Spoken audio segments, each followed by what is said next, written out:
Bom dia a todos, sejam muito bem-vindos, sejam muito bem-vindas. Eu sou Miguel Castro e faço parte da equipe da seção de comércio da delegação da União Europeia aqui no Brasil. Temos o prazer de dar início à série de workshops online promovidos pela delegação. Como temos falado com muitos de vocês através das últimas 2 semanas, o objetivo da iniciativa deste workshop é dialogar com as organizações brasileiras a respeito do capítulo de Comércio e Desenvolvimento Sustentável, que integra a parte comercial do Acordo de Associação entre a União Europeia e Mercosul. Esse workshop é um primeiro passo da nossa iniciativa. Estamos construindo 2 iniciativas adicionais. A segunda vai ser uma conferência com a qual visamos ter maior abrangência e convidar a mais atores da sociedade civil, mas também atores que representam o governo, atores que representam mais o setor empresarial. Esta série de workshops, que é o primeiro passo da nossa iniciativa, estava prevista para ser realizada presencialmente em Brasília, em São Paulo e em Rio de Janeiro, nos primeiros meses de 2020, mas, como vocês podem imaginar, devido à pandemia, o projeto foi suspenso e retomado agora exclusivamente na modalidade virtual. Esta modalidade foi a oportunidade encontrada para dar prosseguimento às ações de forma segura e responsável, mas certamente nos coloca todos os novos desafios das interações e diálogos virtuais, como estes de desligar câmeras, desligar microfones, já faz parte desses desafios. Iniciamos a iniciativa hoje com a mesa de abertura, cujo subtítulo é O papel das organizações brasileiras na implementação dos compromissos do capítulo do evento, e iniciamos com a primeira fala do senhor embaixador Ignacio Ibáñez. Bom dia a todas e todos. Gostaria de começar agradecendo-os por terem disponibilizado este tempo para participar neste importante diálogo que queremos iniciar por meio dos workshops a serem organizados no decorrer das próximas semanas. O engajamento da sociedade civil tem sempre sido um pilar na construção das políticas públicas da União Europeia. Os Estados-membros, as instituições da União Europeia e as organizações da sociedade civil compartem essa necessidade de trabalhar em conjunto para aprofundar o projeto europeu e reforçar a sua transparência e responsabilidade democrática. É nesse âmbito que a União Europeia procura criar espaços que permitam desenvolver um debate franco e reforçado com os cidadãos e as organizações da sociedade civil. A presente iniciativa se enquadra dentro desta visão. Os workshops têm como escopo possibilitar um debate aberto e informativo, além de permitir um melhor conhecimento sobre os compromissos do capítulo relativo ao comércio e desenvolvimento sustentável da parte comercial do Acordo de Associação entre a União Europeia e o Mercosul. A expectativa inicial era já ter iniciado esse diálogo no começo do ano, por meio de uma metodologia que nos permitisse ter uma conversa presencial, cara a cara. Infelizmente, devido à aparição do Covid-19, tivemos que adiar esta ação e limitá-la às videoconferências. Porém, estamos seguros que estamos construindo um amplo espaço que nos permitirá ter um diálogo fluido e, ao mesmo tempo, técnico e informativo. Para dar início a esse diálogo, eu gostaria de aproveitar esta oportunidade para trazer alguns pontos que contextualizarão os debates a serem desenvolvidos nos próximos dias. Em primeiro lugar, apresentarei a estratégia que norteará as ações da União Europeia nos próximos anos, particularmente frente à crise climática e à crise resultado da pandemia. Em segundo lugar, mostrarei como o Acordo de Associação se enquadra dentro dessa estratégia de retomada verde e também como ele se alinha ao trabalho que já estamos implementando no Brasil. Finalmente, farei umas breves considerações sobre o estado do acordo, os próximos passos e o contexto político no qual está sendo analisado. O desenvolvimento sustentável já faz parte há muito tempo do núcleo do projeto europeu. Os tratados da União Europeia reconhecem que as dimensões econômica, social e ambiental devem ser abordadas em conjunto. Por exemplo, nossa estratégia a favor do desenvolvimento sustentável foi lançada em 2001 e desde 2010 esse conceito foi integrado na estratégia Europa 2020. O desenvolvimento sustentável é estratégico para a União Europeia. Por isso, exercemos um papel de liderança no processo que levou à adoção da Agenda 2030 para o desenvolvimento sustentável das Nações Unidas e dos seus 17 objetivos. Temos também assumido uma posição de liderança na implementação dessa Agenda 2030 na Europa e com nossos parceiros no mundo inteiro. Também tivemos um papel de liderança na negociação e na conclusão do Acordo de Paris contra as mudanças climáticas de 2015. Especialmente hoje, é clara a importância estratégica do desenvolvimento sustentável para a União Europeia, uma vez que este é o elemento estrutural do conjunto de políticas transformadoras do Pacto Verde Europeu, o Green Deal. Este pacto, que foi lançado antes da crise do Covid-19, é a estratégia de crescimento econômico de baixo carbono, justo e inclusivo, que norteará as ações da União Europeia nos próximos anos. O Pacto Verde é o nosso plano para alinhar a Europa com os Objetivos de Desenvolvimento Sustentável e o Acordo de Paris. Com o Pacto Verde, queremos garantir que a União Europeia alcance a neutralidade climática até 2050. As implicações desta decisão para muitas políticas da União Europeia são importantes e transformadoras. O Pacto Verde é uma estratégia que vai muito além do escopo das políticas clássicas sobre clima e energia. Aborda diversas áreas, como a economia circular, a biodiversidade, a alimentação, a mobilidade, o transporte e muitas outras. Adota uma abordagem abrangente a fim de reduzir todas as fontes de emissões, diretas e indiretas, além de diminuir a pressão geral da economia europeia sobre o nosso meio ambiente. Igualmente importante é a dimensão social e justa do Pacto Verde. Ele visa a garantir que ninguém seja deixado para trás. Por isso, estamos criando um fundo de transição justa para dar assistência especial às regiões e setores mais afetados pela transição, devido à sua dependência de combustíveis fósseis, como o carvão, ou processos industriais intensivos em gases de efeito estufa.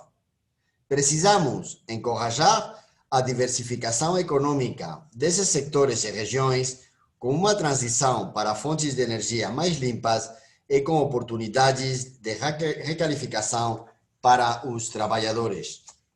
Esta estratégia de crescimento se torna certamente ainda mais urgente e necessária no contexto pós-Covid. É o momento ideal para transformar um desafio urgente numa oportunidade única para um crescimento sustentável e inclusivo. Para a União Europeia, no contexto pós-Covid, o Pacto Verde não é um luxo, é sim um salva-vidas.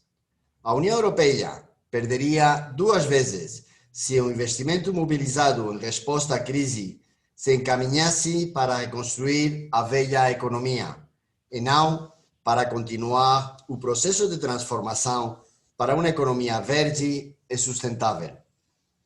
Mas a ambição ambiental do Pacto Verde e os planos de recuperação e reconstrução no cenário pós-Covid não serão efetivados por uma Europa agindo isoladamente. Os fatores determinantes das alterações climáticas e da perda da biodiversidade e os desafios sociais e econômicos produzidos pela crise climática e pela pandemia são globais, não são limitados por fronteiras nacionais e precisam de uma cooperação internacional entre parceiros. O Brasil é um ator global essencial, um importante membro do G20 e um parceiro estratégico da União Europeia. A União Europeia está disposta a cooperar com o Brasil e ajudá-lo a colher todos os benefícios de investir num futuro neutro para o clima. Estamos prontos para ajudar as autoridades brasileiras neste momento difícil, para auxiliar numa recuperação do país após a crise causada pela Covid-19, que se transforme em uma oportunidade de avanço e não em um risco de retrocesso. Nesse âmbito, mencionaria alguns exemplos de cooperação já em andamento, como, por exemplo, uma ferramenta útil para a cooperação, que é o nosso programa de parcerias estratégicas para a implementação do Acordo de Paris, os PIPA, que fornece assistência ad hoc sobre políticas climáticas em praticamente todos os países não europeus do G20.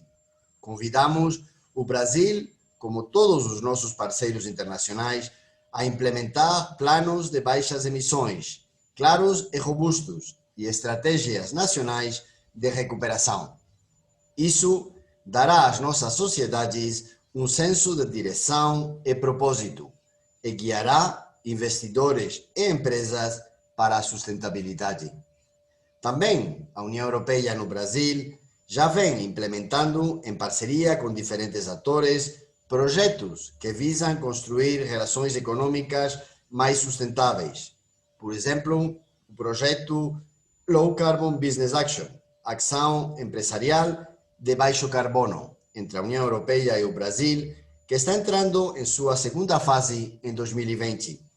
Ele tem se mostrado muito bem sucedido no estabelecimento de parcerias entre empresas europeias e brasileiras para tecnologias de baixas emissões. Além disso, o projeto Conduta Empresarial Responsável na América Latina e Caribe é um projeto regional que inclui o Brasil e é implementado pela Organização Internacional do Trabalho, a OIT, pela Organização para a Cooperação e Desenvolvimento Econômico, a OCDE, e pelo Alto Comissariado das Nações Unidas para os Direitos Humanos, a ACNUD. O projeto tende a promover um crescimento inteligente, sustentável e inclusivo na União Europeia, na América Latina e no Caribe, apoiando práticas de conduta empresarial responsáveis em conformidade com os instrumentos das Nações Unidas, OIT e OCDE. Recentemente, a parceria União Europeia-Mercosul ganhou uma nova dimensão com o Acordo de Associação. O acordo, com pilares político, comercial e de cooperação, irá consolidar a parceria estratégica entre a União Europeia e o Brasil, a um nível político e econômico, e criar importantes oportunidades de crescimento sustentável para ambas as partes. No contexto pós-Covid, precisamos, mais do que nunca, de instrumentos como este. O Acordo de Associação não só trará benefícios econômicos aos países partes, como irá sinalizar ao mundo que, num contexto de incertezas, o caminho salvador deve passar pela parceria, cooperação e coordenação entre os maiores blocos econômicos do mundo. Desde o ponto de vista comercial, a União Europeia é já hoje o segundo maior parceiro comercial do Brasil e, de longe, o primeiro investidor. O Brasil é o maior exportador de produtos agrícolas para a União Europeia e o terceiro maior destino dos investimentos europeus. Os investimentos produtivos europeus no Brasil geram empregos e benefícios para empresas europeias superiores aos de outras partes do mundo.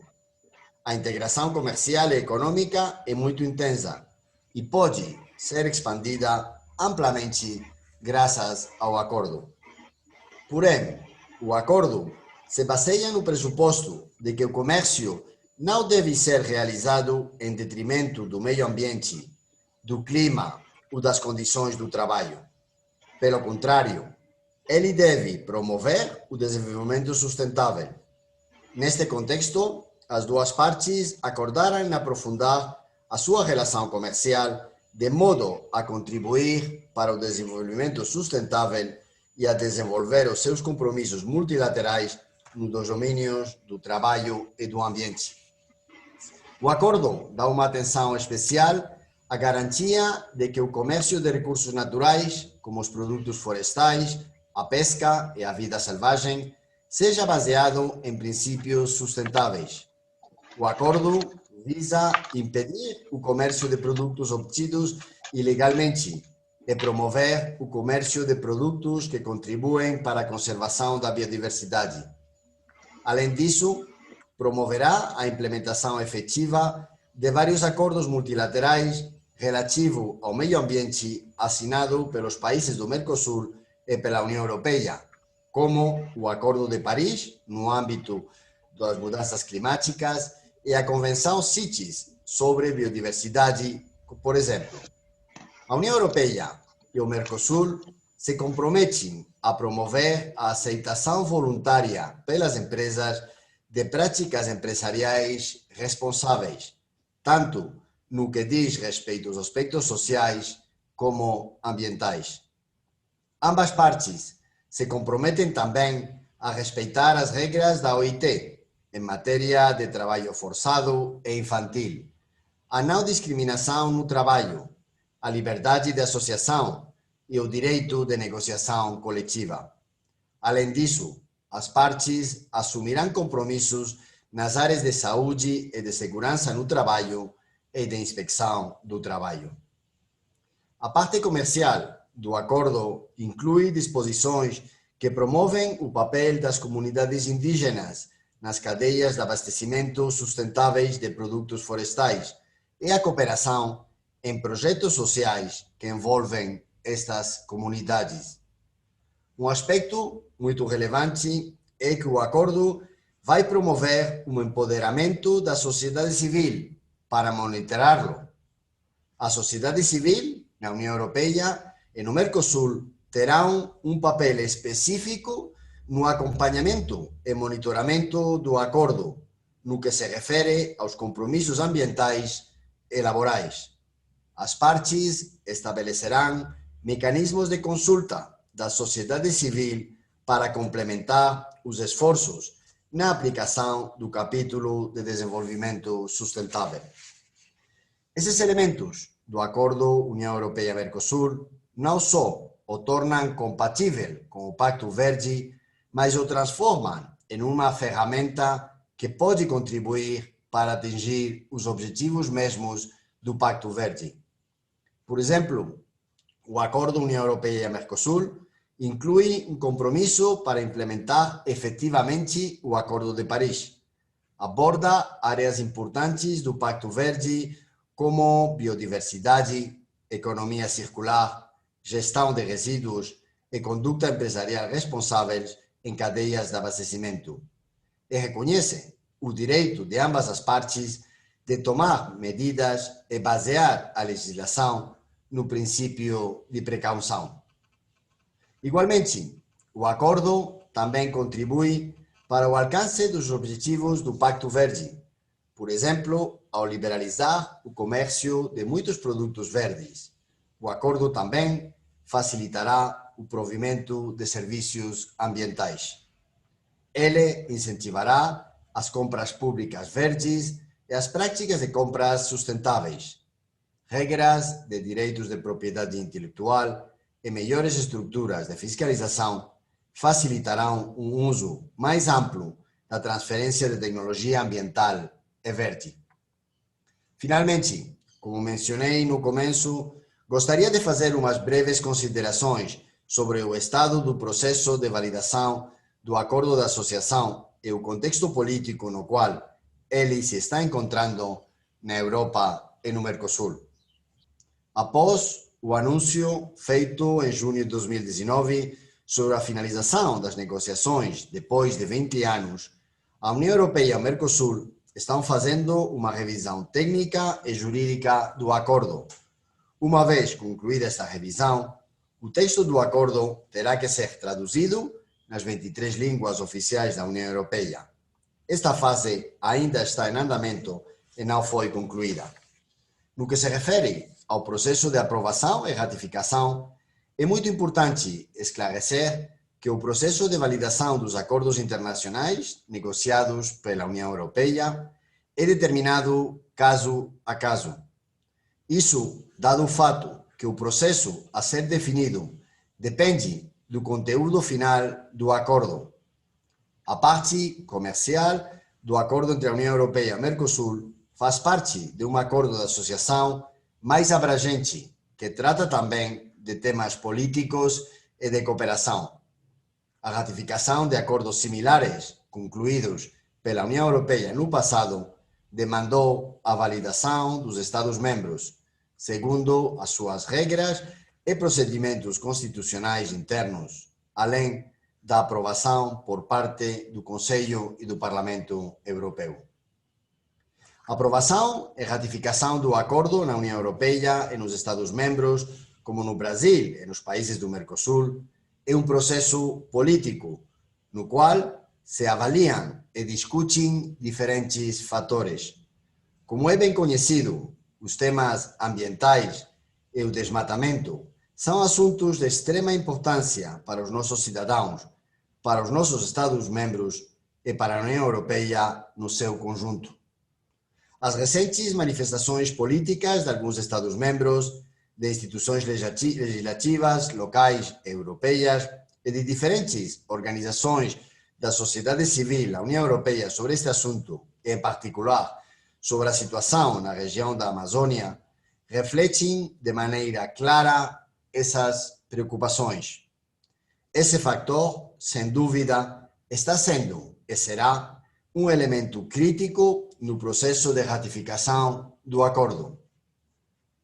Como foi explicado recentemente pelo vice-presidente executivo da Comissão Europeia e agora responsável da pasta do comércio, Valdis Dombrovskis, temos no acordo como o Mercosul o capítulo mais progressivo no que se refere ao comércio e desenvolvimento sustentável.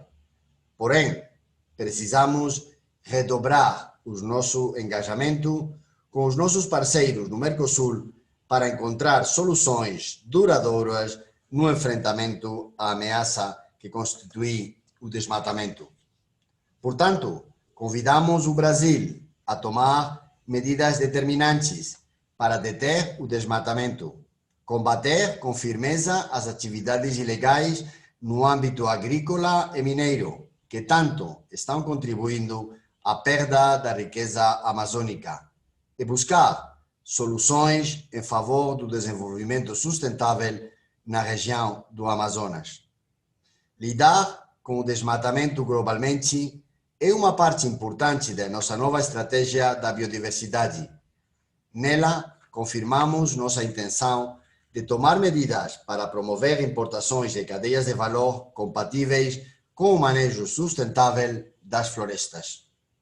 Respeitando totalmente a soberania do Brasil, a União Europeia está comprometida em cooperar com o Brasil e trabalhar em parceria para avançar nesta agenda. O nosso diálogo com o Conselho Nacional da Amazônia Legal, presidido por o vice-presidente Mourão, inscreve-se nessa direção.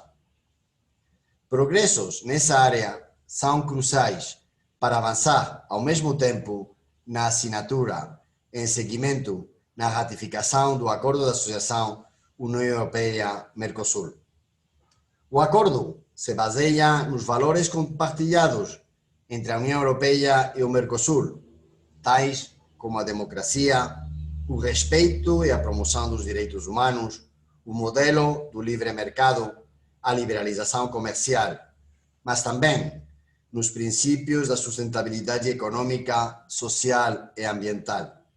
Nesse âmbito, é preciso que todas as partes e atores contribuam desde já para a realização desses valores comuns. Como mencionei no começo, o engajamento da sociedade civil sempre foi um eixo crucial na construção das nossas políticas públicas. Essa posição é também válida no contexto do acordo de associação. todos os atores se comprometem a trabalhar em conjunto para que os valores, princípios e compromissos do acordo não fiquem só no papel. O acordo não é um ponto final, pelo contrário, é um ponto de partida.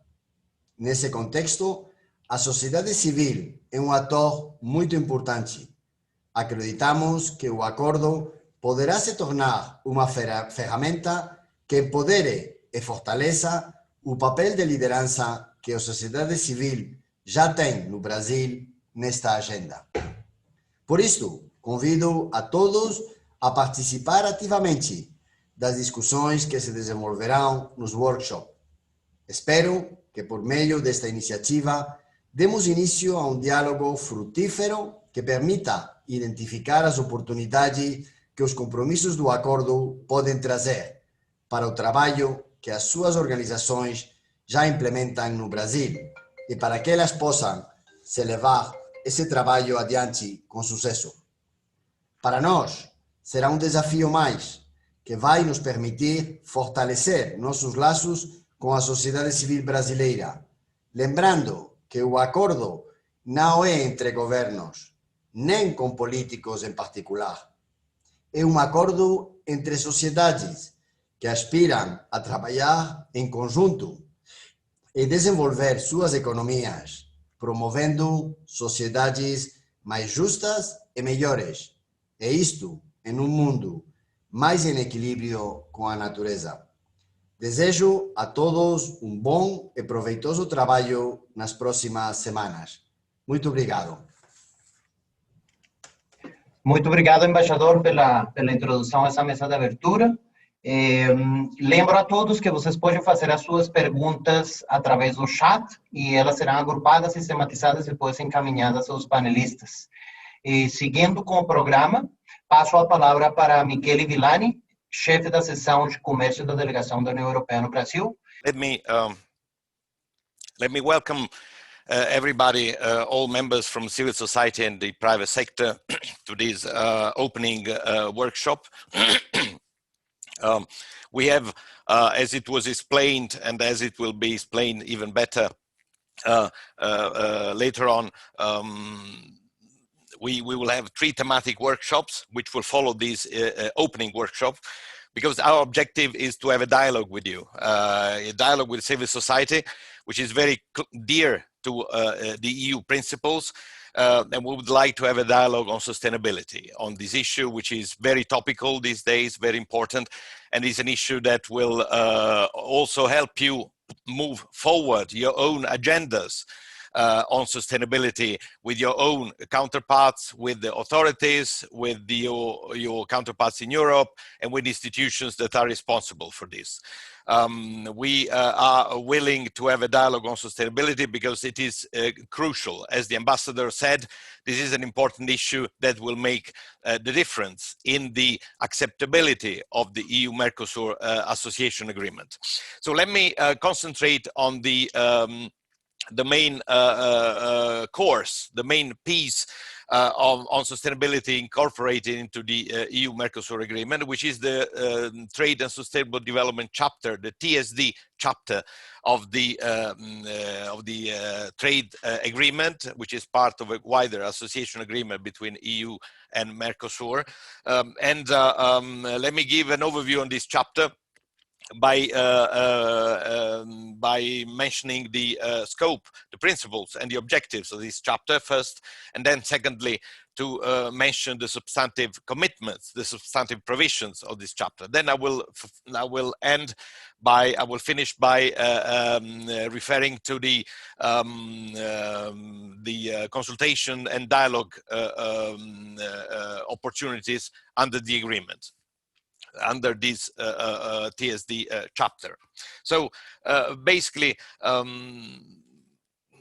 the underlying thinking, the underlying philosophy is that trade and investment cannot happen between the parties to the detriment of sustainable development. And on the contrary, sustainable development should be fully integrated in the trade and investment relationship between the parties by establishing principles and actions on labor and environment which have of specific relevance for trade and investment. This is clearly important because the three dimensions of sustainable development, which are the economic, the social, and environmental dimension, should be interdependent and mutually reinforcing. And of course, the parties reaffirm their commitment to promoting development of international trade in a way that contributes to the objectives, to the three dimensions of sustainable development. The underlying principles are the EU Sustainable Development Goals, as you are aware, and of course all the international and multilateral commitments established in the field of labor and the environment. So this is the overall context. These are the principles. These are the principles and the objectives of this chapter. The parties, of course, have the right to regulate and to establish the high and effective levels of domestic, environmental, and labor protection, and they should not weaken these levels of protection for the sake of encouraging trade and investment. In so doing, the parties should also be very transparent in establishing their, in implementing measures to protect the environment and labor, and they should do so in a transparent manner by ensuring awareness and encouraging public participation. These are the general principles of the TSD chapter,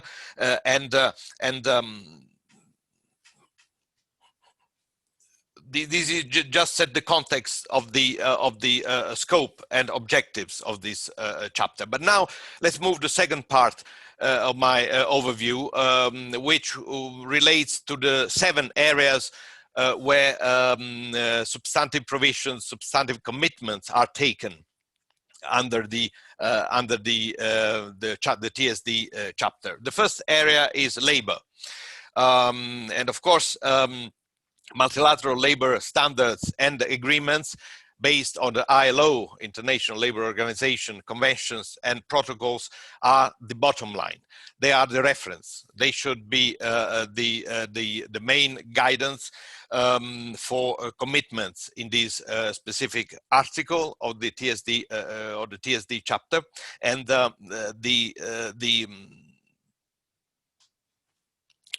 with a focus mainly on decent work, core labor standards, and high levels of labor protection.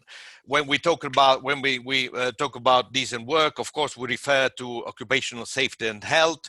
We refer to decent working conditions, including working hours and the conditions of work.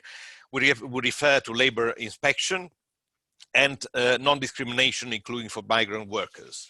This is the decent work agenda, which is the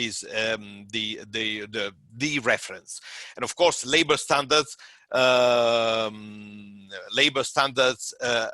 labor standards are the other important reference, which are enshrined in the ILO conventions. And then we refer to freedom of association, to forced and compulsory, to the elimination of forced and compulsory labor, and to the abolition of child labor and the elimination of discrimination. These are the overall principles in the labor area, which the parties commit to, and which are enshrined in the ILO conventions. And the parties, of course, commit to promote and effectively implement ILO conventions and protocols ratified by both parties, and including those that will be updated by the ILO. So that's the first area of the 7 areas I'd like to mention, labor. The second one is environment, and clearly which falls squarely into the second important dimension of sustainable development, additional to economic and social. Environment dimension. The multilateral environmental agreements are clearly the reference, and the parties, and these agreements are underpinned by the UN Environment Assembly and UN environment programs, which have generated these multilateral environmental agreements. These are the reference in this chapter, and these agreements are the response to by the international community to global and regional environmental challenges, and the parties, of course, shall enhance the mutual supportiveness between trade and environmental policy by committing to the effectively implementation of such multilateral environmental agreements. But the parties also clearly in this area commit to exchange information and to consult and to cooperate. This cooperation commitment is very important. We will see it, we will find it in all the different chapters of the different areas of the TSD chapter. A third area is trade and climate change, and the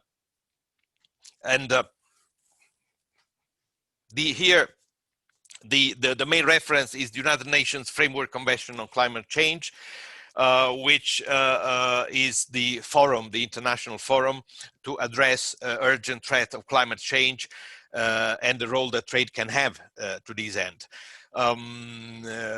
The parties, both parties, EU and Mercosur, of course, commit to effectively implement the UN Framework Convention on Climate Change, and as well as the Paris Agreement, as it was referred to by the ambassador. We have specific commitments in the Article 6 of the TSD chapter on the UN Convention and the Paris Agreement.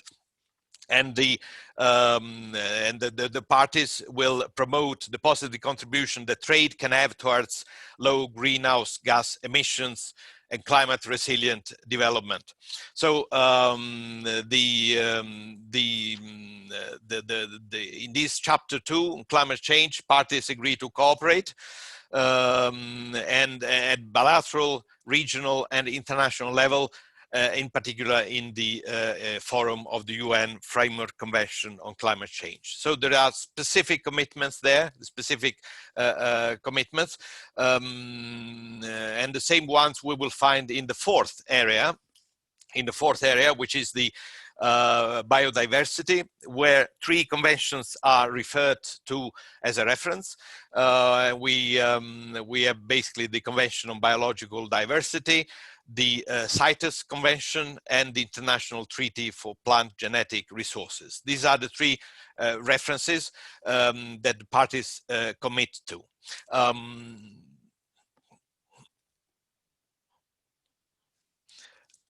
In this area as well, parties commit to promote and effectively implement these conventions, these international instruments. Parties also commit to cooperate in all bilateral, regional and international fora to implement these conventions. So we see here again and a commitment to cooperate between the parties and to consult. A fifth area is sustainable management of forests, where sustainable forest management and forest restoration is the underlying principle. The parties encourage trading products from sustainably managed forests and promote the inclusion of forest-based local communities, including indigenous peoples, in sustainable supply chains of timber and non-timber forest products.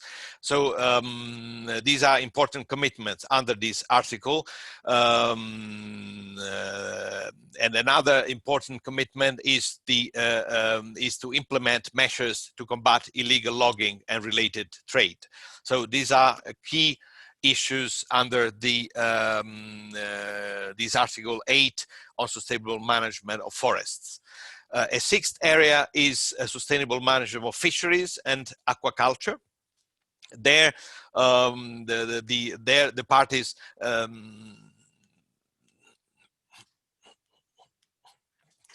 commit to sustainably manage marine biological resources and marine ecosystems, and to also manage sustainably aquaculture, which is another important area. And the underlying instruments are those from the UN and FAO, where parties commit which parties commit to implement.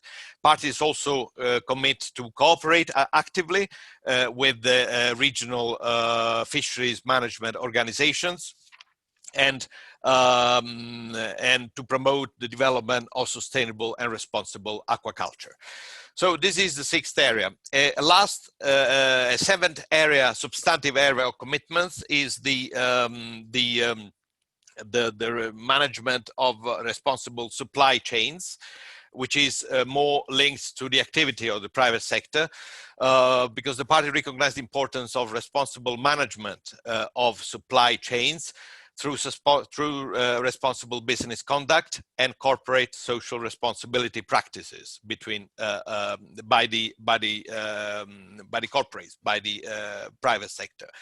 And the parties, of course, shall support the dissemination and the use of relevant international instruments and promote the voluntary adoption by companies of corporate social responsibility and responsible business practices. This is key importance for us in the context of the role that the private sector can have, and knowing that the reference is the OECD due diligence guidance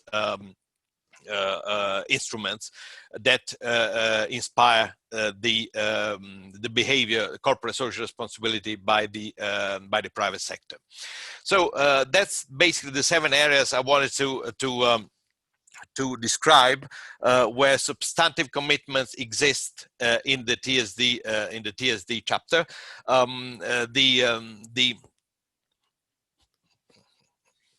Perhaps I should conclude this presentation after giving an overview on the principles and the scope on the substantive areas, these 7 substantive fields, areas where TSD chapter focuses. I should perhaps conclude on the dialogue and consultation provisions established in this chapter, and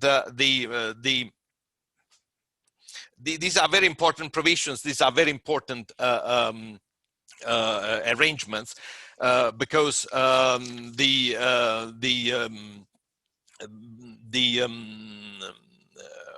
parties set up a TSD subcommittee, which is the forum where both authorities meet and discuss the implementation of and the application of this chapter.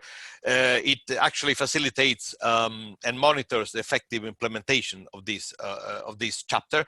And in respect of the TSD subcommittee, the civil society has a role to interact.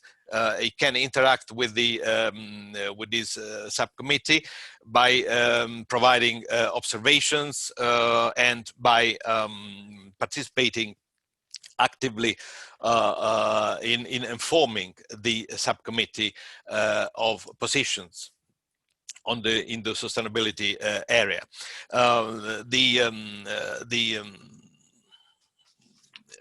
The TSD subcommittee will also will meet regularly, of course, and will publish a report after each meeting, and this report will be basically will be public. So these is an element where the civil society can interact and interject. Of course, there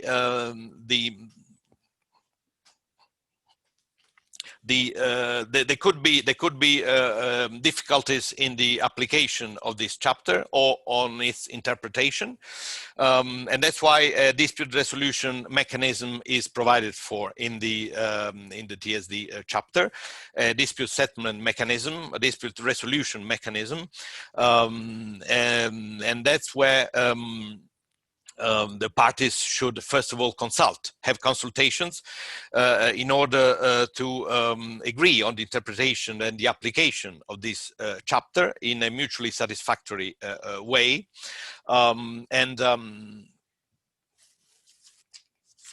They should first of all consult and try and reach an agreement on the way they interpret or apply the TSD chapter. But if they don't manage, they can have recourse to a panel of experts who will be set up 120 days from the request of consultations. This panel of experts is composed of three experts, which have expertise in the sustainability area, in the particular areas where the consultations have taken place, and this panel this panel of experts will issue an interim report within 3 months from its establishment, and will also issue a final report after 2 months from the issuing of the interim report. Now, it is important to note that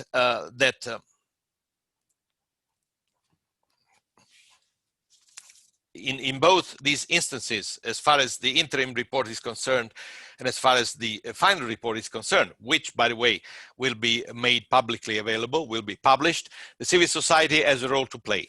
The civil society organized through domestic advisory groups, which is the format that the TSD chapter and the institutional provisions of the association agreement refer to in terms of organizing work, is the importance to have a consultation by the domestic advisory group to submit observations and comments on the interim and final reports of the panel. So that's basically what I wanted to cover with this presentation. I should perhaps conclude saying that the role of the civil society organized in domestic advisory groups will be important for the implementation of these substantive provisions. As I've said, the parties, which are not only the authorities, but the parties as a whole, as the ambassador said, the economic and civil societies of both parties can help in the cooperation, in working together with the other parties and with the authorities in implementing this chapter. So they have an important role in the implementation of this chapter. They have an important role in monitoring the implementation of this chapter, and I've mentioned the way they relate to the TSD subcommittee in providing observations and in interacting with it, so they can monitor the implementation and the application of this chapter, but they can also help in enforcing the implementation of this chapter in respect of this final dispute settlement mechanism, where they can submit observations, interact on the interim and final reports of the panel of experts. So that's that was my difficult job today, to sort of give an overview on the TSD chapter. It took me a bit longer. I took some more time, but I hope I managed to give an overall idea on the principles, the substantive provisions, and the role of the civil society in the implementation of this chapter. Thank you very much.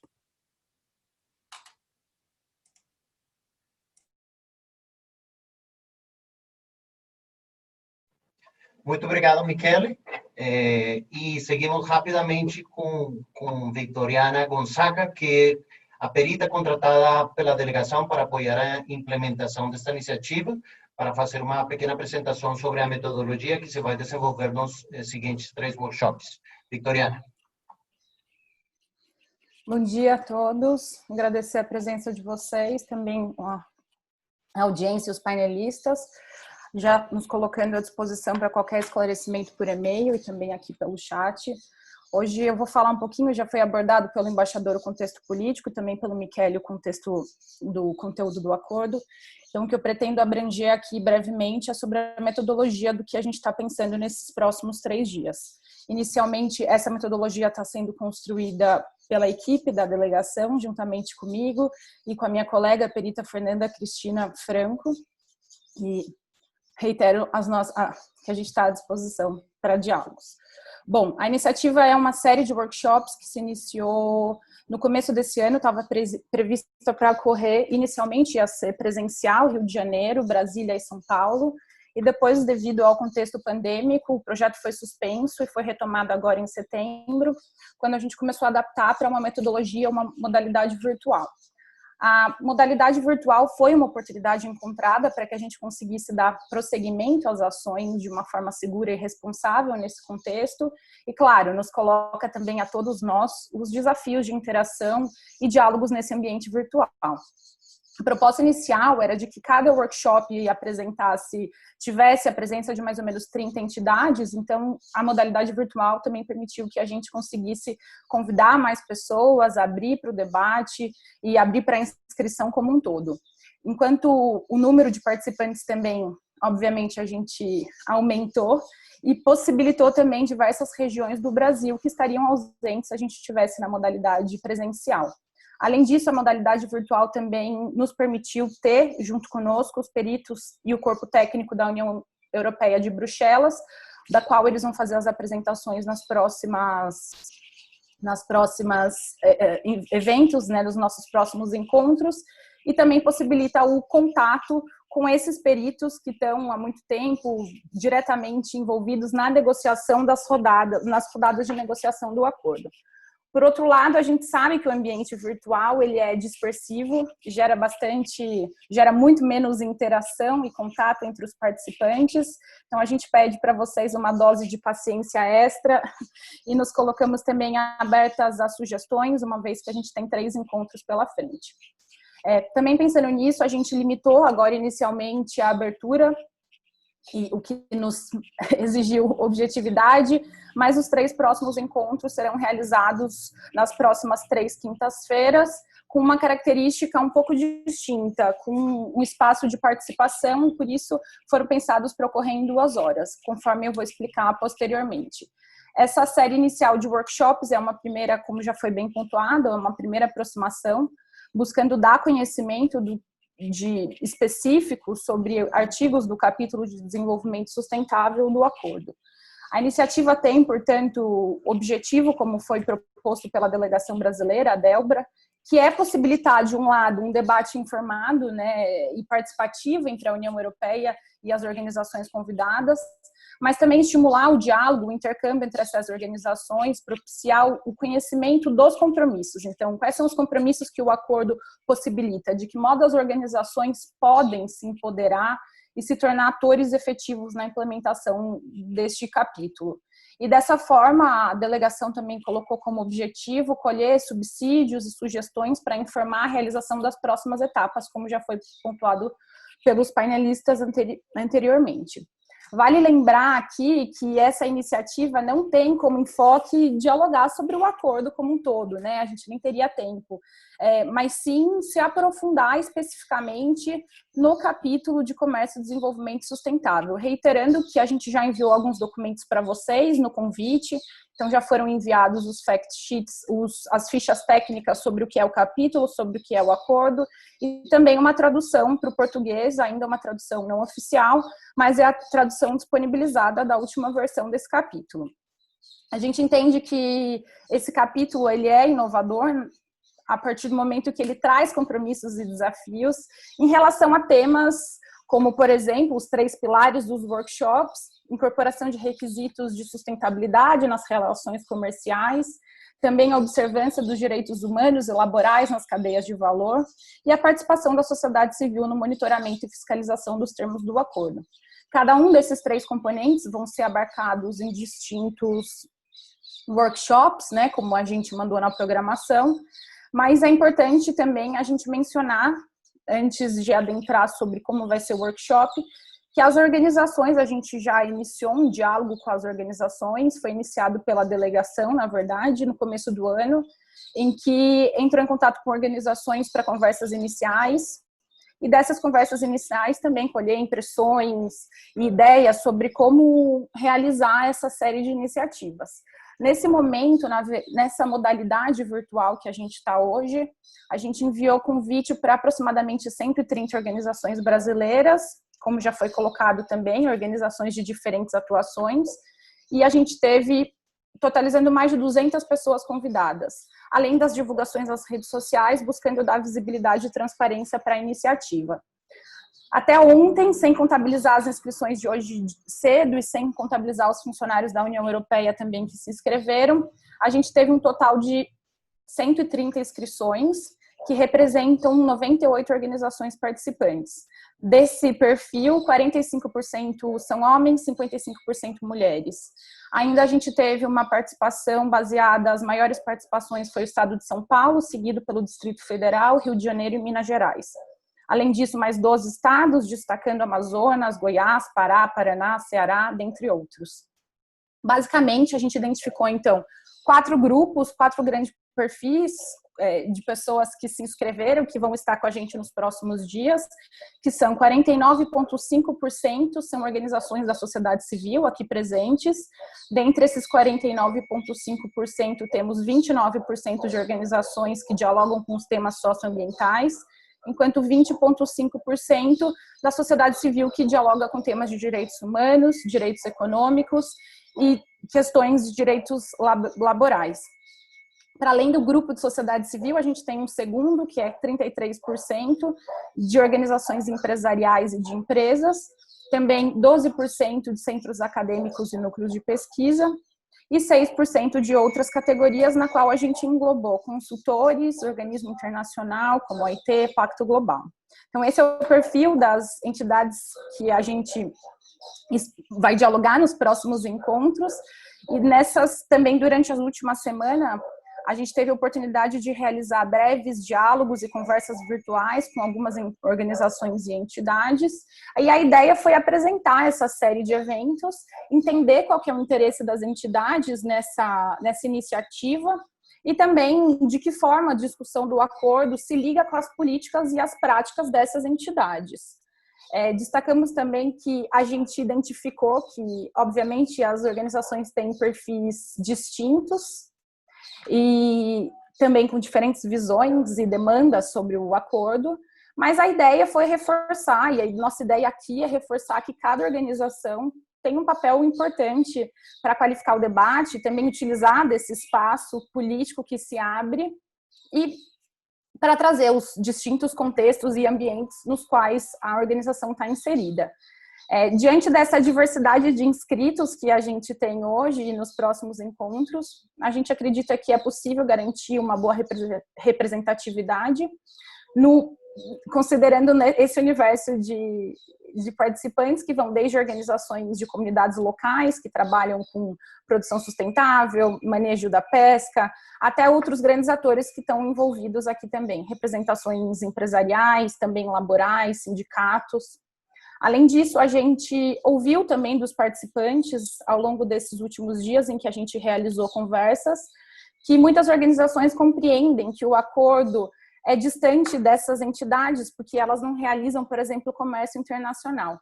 O que a gente acha que a gente tem que enfrentar, né? A gente vai ter aqui essa oportunidade de desmistificar e aprofundar nos workshops algumas questões, entender melhor, trazer as dúvidas e tentar sanar alguns desconhecimentos em relação à interpretação dos artigos do acordo. Razão pela qual o workshop vai ter, então, uma primeira parte informativa e também, para poder aclarar esses pontos, mas também outras discussões. Então, ele não é apenas informativo, mas vai ter um espaço também participativo, em que as organizações vão poder discutir, sugerir, apresentar algumas propostas em relação ao que for trazido de perguntas orientadoras. A gente vai ter essa primeira parte de exposição dos peritos de Bruxelas, seguida de debates, nos quais todos os participantes vão estar direcionados em salas paralelas, em salas menores. e cada grupo vai ter uma média de 30 minutos para essas discussões, a partir de questões orientadoras, e também elaborar algumas contribuições. A ideia é trazer todas essas contribuições depois, né, vai ser mediado, os grupos serão mediados pela uma pessoa da organização, cada grupo elege um relator e esse relator apresenta depois na plenária. Por que isso, né? Porque a gente quer fazer essa apresentação dos grupos na plenária? Justamente porque a gente entende que algumas dúvidas vão surgir, alguns pontos vão ser colocados e é necessário ser direcionado para a delegação. Então, na parte posterior de plenária também vão estar peritos da União Europeia, de Bruxelas, do Brasil, para poder responder e também colher essas observações dos grupos. Desculpa, só concluindo, já estou finalizando.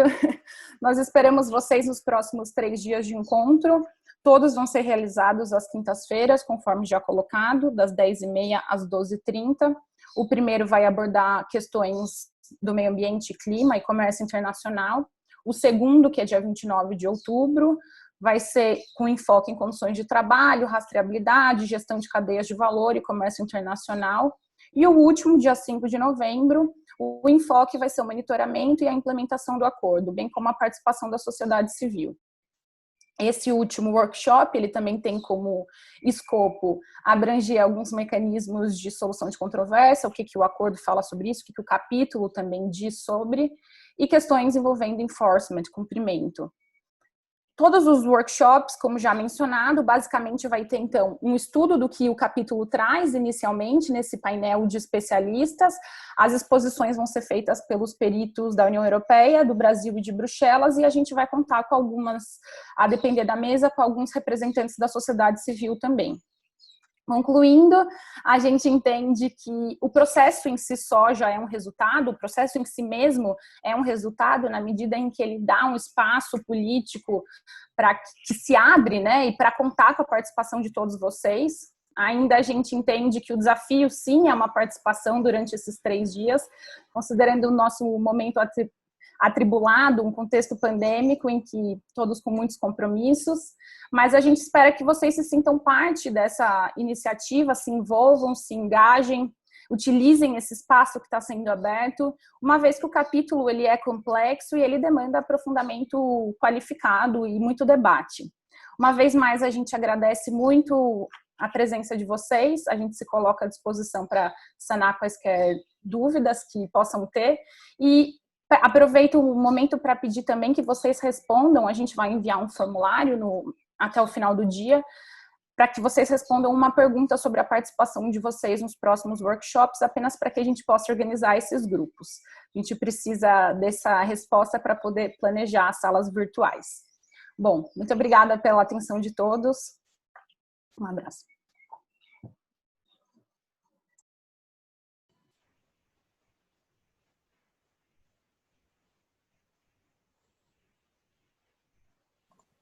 Obrigado, Vitoriana.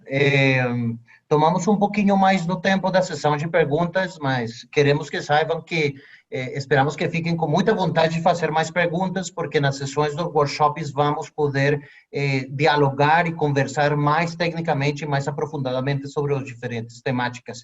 Então, dou rapidamente a palavra a Fernanda Franco, que também é consultora que nos está apoiando nessa iniciativa, para coordenar umas perguntas iniciais e encerrar a sessão. Obrigado. Olá, bom dia a todos, espero que me escutem bem.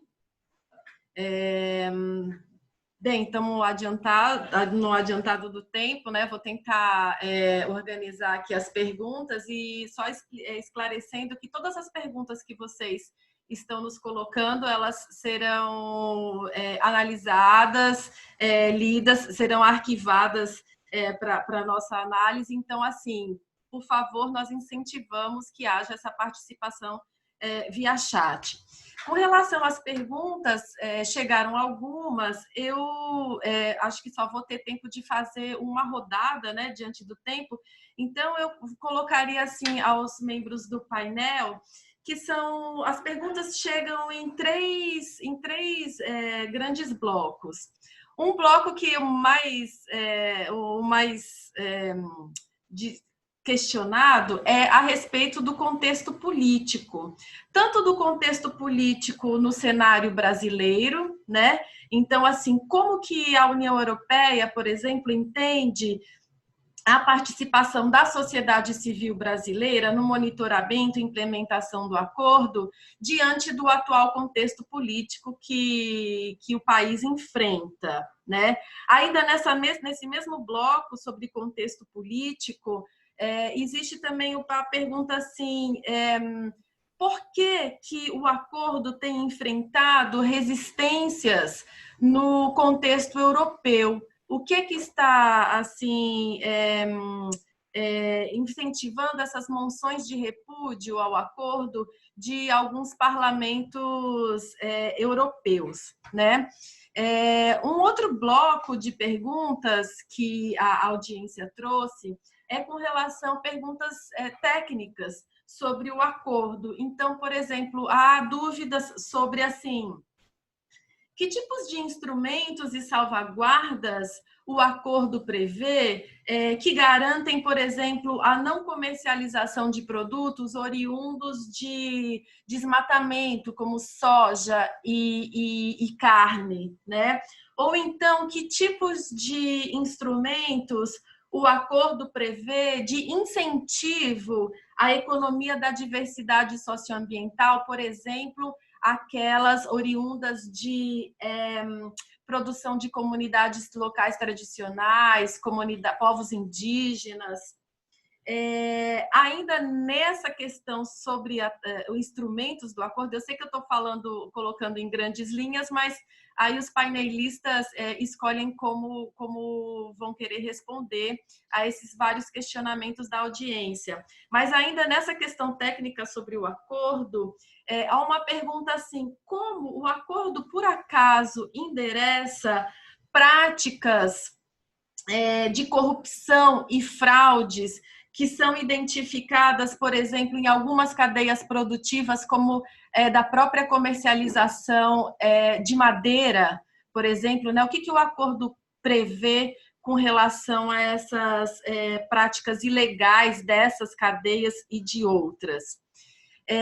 Existe também perguntas assim, que acho que é nessa questão do contexto político, que o acordo endereça como a necessidade, por exemplo, de combater as práticas de trabalho escravo e as práticas de trabalho infantil e as práticas de desmatamento e queimadas que estão acontecendo, né? Bom, por fim, uma pergunta relativa à questão de comércio mesmo, né? Assim, considerando os fluxos de comércio entre Mercosul e União Europeia, como é que o acordo pode assim facilitar, né, cuidar para que as exportações, por exemplo, elas não migrem para ambientes ou então para parceiros comerciais que tenham padrões ambientais e de sustentabilidade menos exigentes, por exemplo, que a União Europeia. Então, assim, em resumo, pelo adiantado do tempo e considerando que a gente só vai ter uma rodada de perguntas, basicamente são essas as colocações que chegaram via chat, lembrando a todos que a participação nos workshops também vai aprofundar esses temas. Então, eu passo a palavra aos painelistas. Muito obrigada. Perfeito.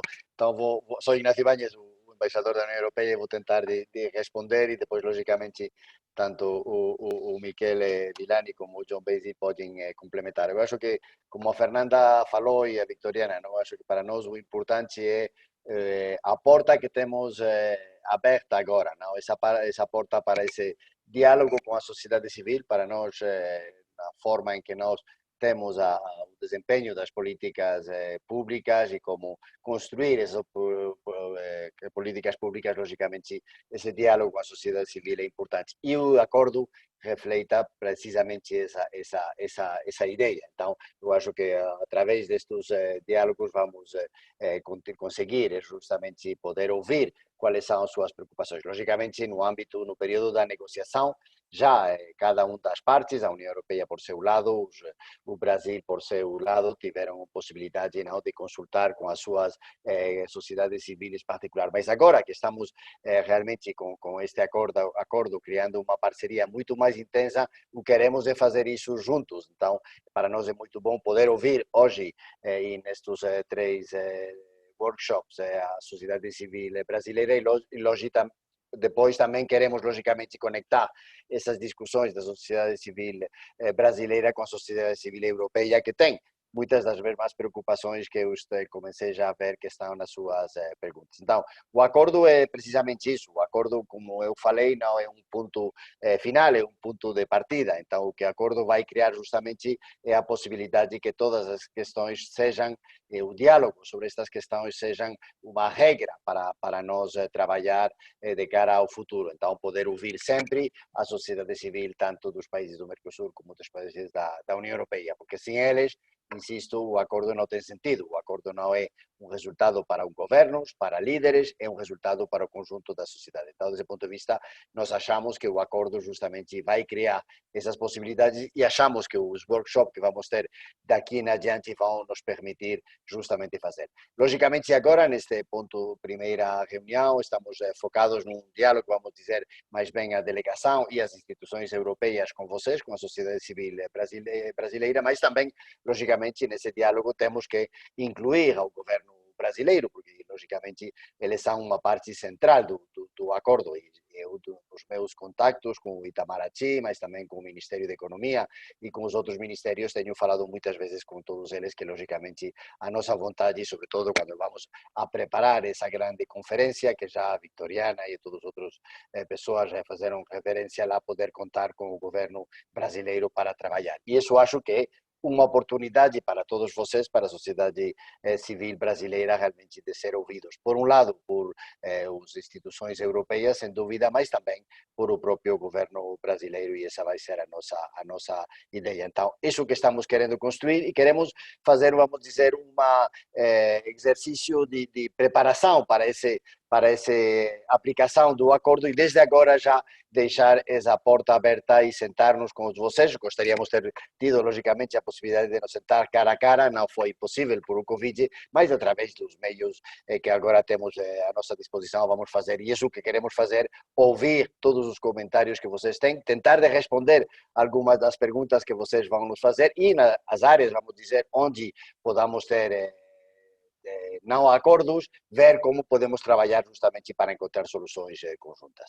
Quais são as preocupações europeias? Eu diria que as mesmas que aparecem aqui do lado também, deste lado do Atlântico. Logicamente, nos últimos tempos, em particular a questão do meio ambiente, do desenvolvimento sustentável, é um tema central na política europeia, em cada uma das eleições que tivemos em cada um dos nossos países da União Europeia e também nas eleições do Parlamento Europeu, as questões da sustentabilidade foram no centro sempre dos debates. Então, é lógico que as grandes perguntas que agora chegam, por um lado dos parlamentos, por exemplo, o Parlamento Austriaco, o Parlamento dos Países Baixos, ou o último informe que foi apresentado para o governo francês por um grupo de expertos, logicamente se focam desse ponto de vista. Para eles, analisam se realmente estamos estabelecendo um acordo com um parceiro que vai ser confiável no futuro. Então, essas são as perguntas que nós fizemos e nós vamos continuar a fazer ao governo brasileiro. Nós achamos que as coisas que estão acontecendo, particularmente na Amazônia, são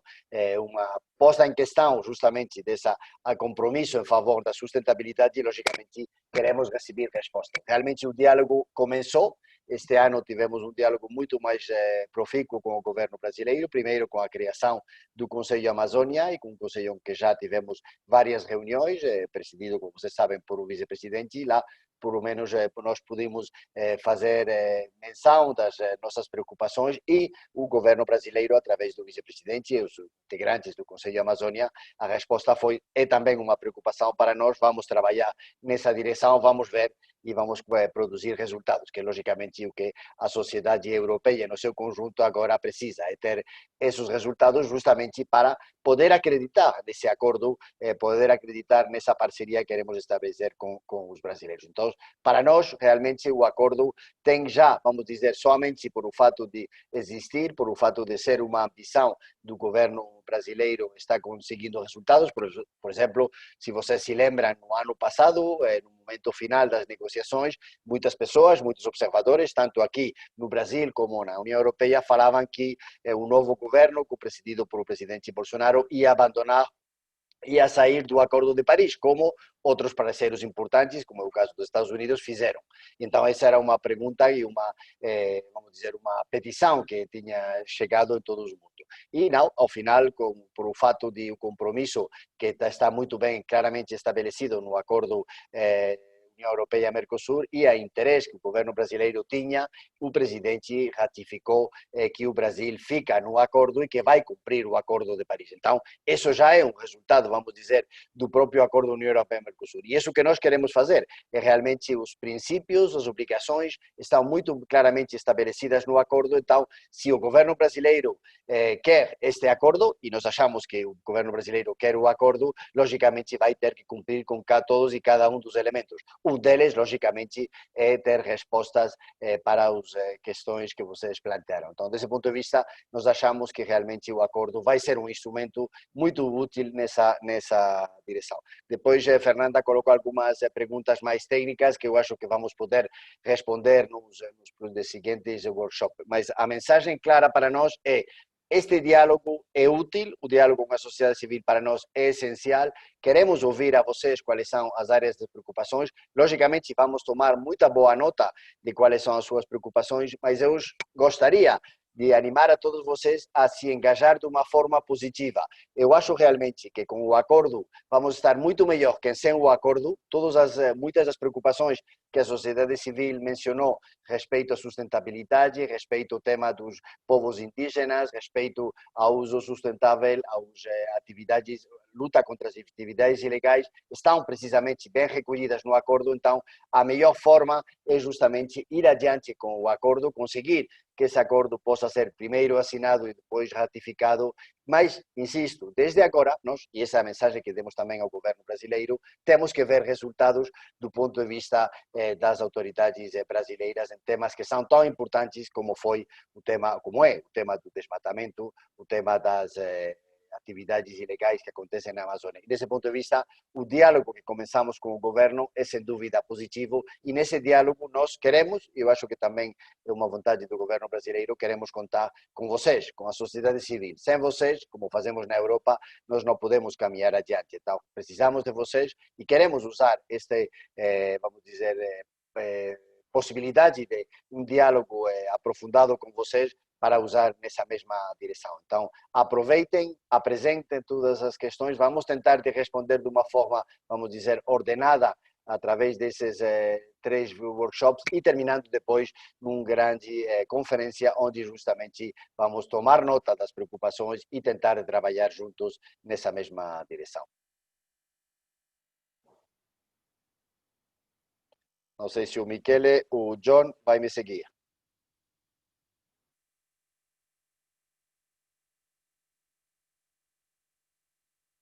Michele, tem que desligar o... Thank you, Ambassador.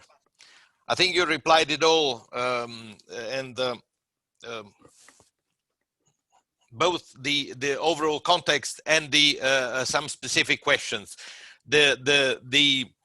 Of course, we will have the opportunity to address the more technical questions in all the thematic workshops which will follow. So we will reply to these in the right fora. And the specific thematic workshops. But let me simply say, let me underline basically what is the key to address safeguards needed in areas like soya or meat, biodiversity, and even corruption or fraud or illegal logging. All these are issues that are clearly technical issues, which have substantive provisions in the TSD chapter. So first of all, there are provisions that refer to these either directly or indirectly. So these are provisions that should be complied with. But secondly, we have the possibility of a dialogue. As you already underlined, Ambassador, the dialogue should happen not only with the authorities and between the authorities, but also with the civil society. And we're ready to do it from our side with the domestic advisory group in Europe. And the authorities here will do it with the domestic advisory group here in Brazil. And the two domestic advisory groups can talk to each other, of course. And whenever we need to have observations or inputs for the specific application of given provisions of the agreement, there should be a dialogue. There should be a dialogue. And the TSD subcommittee is open. The TSD subcommittee, which comprises the authorities from both sides, is open to the civil society. So the dialogue remains the main thread of our commitment to implement the substantive provisions. And the dialogue takes place within the TSD subcommittee, but also very much with the civil society, directly or indirectly. So whenever, and I will conclude, whenever we have some technical issues which have to do with the implementation of the commitments under the TSD chapter, then we should have a dialogue. We should talk, we should discuss with the civil society, but also between the authorities. The TSD subcommittee is the forum, and if there is a problem for the application or the interpretation, we have a dispute resolution system, which can help us redress the imbalances. So we have a modern TSD chapter, which is the most advanced TSD chapter that we have negotiated with FTA with free trade agreement in our free trade agreements. And this chapter is has all the toolbox, all the ingredients to address technicalities from the trade side and possible imbalances from the sustainability viewpoint. So that's as a general complementary reply to what the ambassador said. But of course, as I said, in the upcoming thematic workshops, we can address more specifically also with the support of our colleagues from Brussels. Thank you very much. Bom, muito obrigado a todos. Lembrando, vamos continuar esse diálogo, vamos continuar falando das coisas técnicas nos workshops. Todas as perguntas que vocês formularam agora, vamos retomá-las e pedimos para vocês trazerem. Vejam isto como bonito jantar. Vamos a ter primeiro prato com meio ambiente, segundo prato com laboral e depois encerramos com uma sobremesa que é acompanhamento e monitoramento, que estou seguro vocês têm muitas perguntas, questionamentos, argumentos em pró e contra, e nós verdadeiramente queremos trazer essa discussão aqui com vocês. Então, da nossa parte, agradecemos a presença de todos, reiteramos a importância de participar nos seguintes 3 workshops,